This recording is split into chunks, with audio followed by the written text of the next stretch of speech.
Good morning. Today I will talk about the plankton and its benefits to the environment and human beings. First, what is the plankton? The plankton is composed of a set of organisms, mostly microscopic, flowering in the fresh waters and salads of the hydrosphere. A mercy of the currents due to the non-insecting or very limited swimming capacity. Good part is developed in the intermediate depths up to 600 meters, although some species can get to live in the ocean trenches.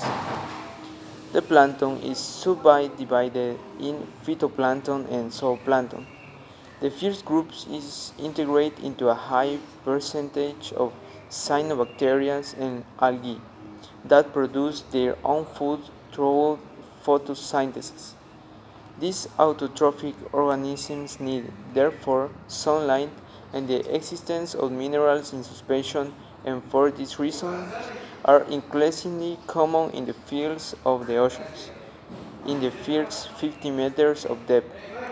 In addition to serving as food for zooplankton, phytoplankton is responsible for the production of more than half of the planet's oxygen.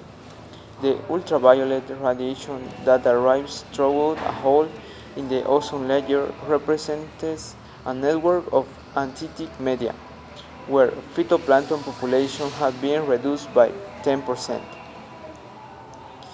Which are the benefits of plankton? The plankton serves as food for fish, whales, birds, seals, and killer whales. After the fish feed and grow, they are harvested by humans for their food, and there are other products of plankton, such as cosmetics. First, phytoplankton is the food of zooplankton, prey for most fish, crustaceans, and other organisms in the larval phase. In turn, these larvae will be the source of nutrition of other larger animals, and the chain continues successively until reaching the large marine predators. Also, whales and fish feed directly on plankton. What are the problems? Since 1950, the average temperature on the Earth's surface has increased by 1 degree Celsius due to all the carbon dioxide that it emits to the atmosphere. Now, while this is a big step for us, for the planet, indirect measurements have shown that the global population of phytoplankton could have increased by up to 40 between 1950 and 2010 due to climate change. This is also a problem because the fish that you see are dying of hunger.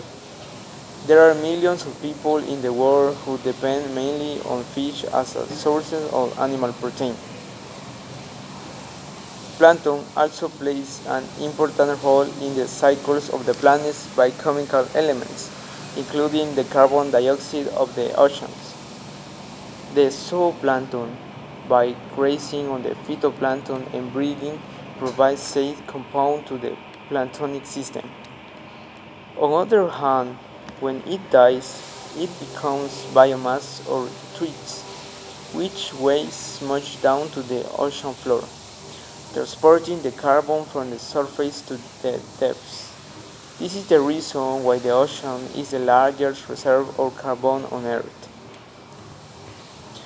As plankton is the most abundant and significant form of marine life for the aquatic food chain, we dare to say that without this system there would be no coral reefs and few organisms could live on our planet.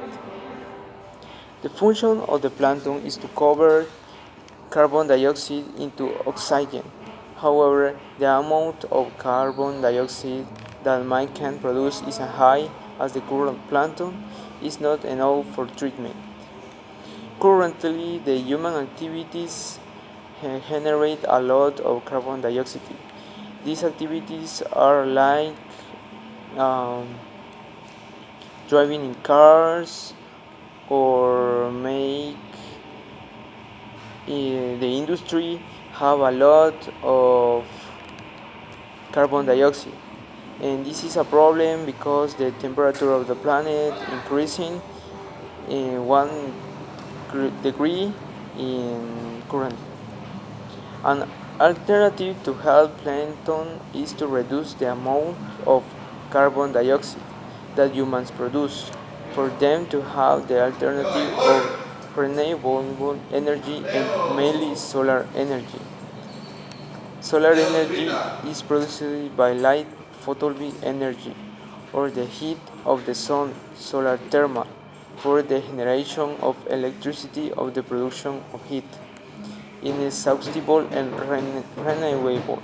Since it comes from the sun, it is obtained by means of panels and mirrors. As solar energy emerges as a new alternative for energy consumption, responsible for the environment, given the impact generated by non-renewable energy. Among its benefits are it is renewable and it's an unlimited source of energy.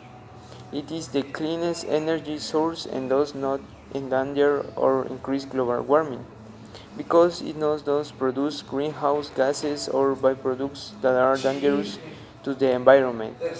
It has a low cost of use after the initial investment in the manufacture of components and the installation, which is the most expensive. It can produce clean energy that is cheaper than the what is archived throughout the network and it's available throughout the planet, so it becomes the best way to provide electricity to isolated places where the cost of installing electricity distribution lines is too high. The technology allows to convert solar energy into electricity through photovoltaic devices and solar thermal energy, contributes to sustainable development. It generates employment in the areas where it is installed, reduces the use of fossil fuels, it reduces energy imports.